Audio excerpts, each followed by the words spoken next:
प्रिय विद्यार्थियों नमस्कार। मैं श्रीमती रिंकी गुप्ता आप सभी का एक बार फिर से स्वागत करती हूँ। आज हम शिखरणी छंद का अध्ययन करेंगे। शिखरणी छंद का लक्षण है रसैरुद्रैश्छिन्ना यमनस भलागे शिखरणी। अर्थात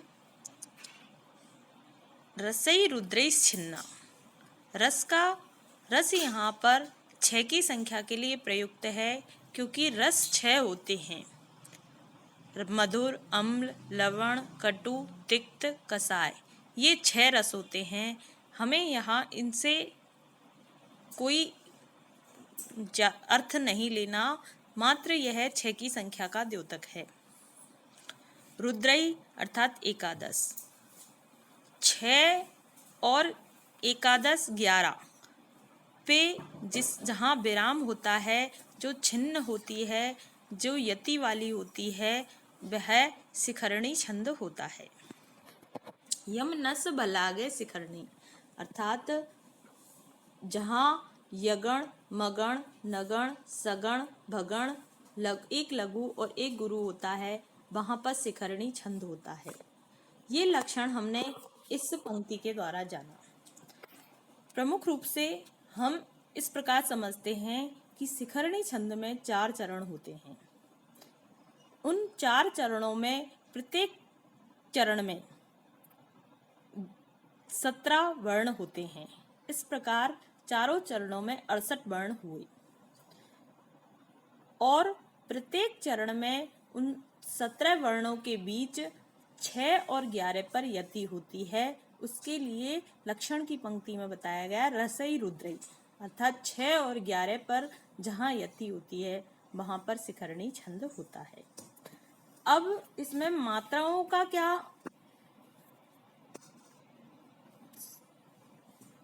किस प्रकार व्यवस्था रहेगी, उसके लिए कौन कौन से गण होते हैं, उसके लिए लक्षण की पंक्ति में एक शब्द दे दिया है यम नस भलागे।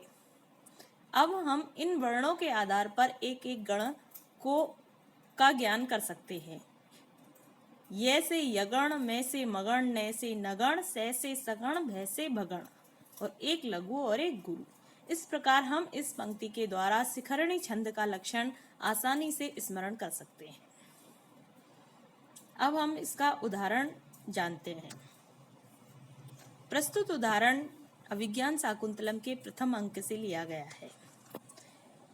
इस उदाहरण में जब सारथी के द्वारा घोड़ों को बहुत तेजी से भगाए जाने पर राजा दुष्यंत अपने सामने दाएं बाएं ऊपर नीचे जो कुछ भी अनुभव करते हैं, उस अनुभव के विषय में सारथी से कहते हैं। वो कहते हैं, हे सारथी, यदा लोके सूक्ष्म, जो देखने में अर्थात जो दूर से देखने में सूक्ष्म दिखाई देती है, सहसा अचानक ही तद विपुलताम बृजति, वह विपुल आकार को प्राप्त हो जाती है, यानी कि बड़े आकार को प्राप्त हो जाती है। पास में जाने पर वही बड़ी दिखाई देती है। यद अर्धे विच्छिन्नम भवति, और जो नजदीक से आधी आधी विच्छिन्न 2 भागों में अलग अलग दिखाई देती है, तत्कृत संधानम, और वही दूर से दूर चले जाने पर कृत संधान अर्थात जुड़ी हुई सी दिखाई देती है। प्रकृत्या यद वक्रम, और जो प्रकृति से यानी कि जो स्वभाव से ही टेढ़ी वस्तु है, वह तदपि वह भी समरेखम, नजदीक दूर जाने पर समरेखम समतल रेखा सी लगती है। इस प्रकार रथ जवात यानी कि रथ के वेग से, रथ के तेज वेग के कारण, मैं नयनयो, मेरी आंखों के सामने, मेरी आंखों के सामने, क्षणम क्षण भरवी, न दूरे किंचित अपि, न तो दूर ही है और न पार्श्वे, और न पास में ही है। अर्थात जो वस्तुएं मेरे दूर हैं वो भी क्षण भर में पास आ जाती हैं, और जो पास हैं वो भी क्षण भर में दूर चली जाती हैं। यहाँ हम इस श्लोक में देखते हैं कि 4 चरण हैं। चारों चरणों में मात्राओं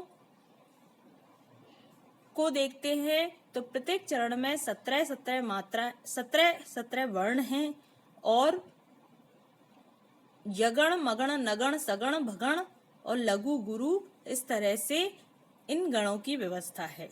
तो यहाँ पर शिखरणी छंद हुआ।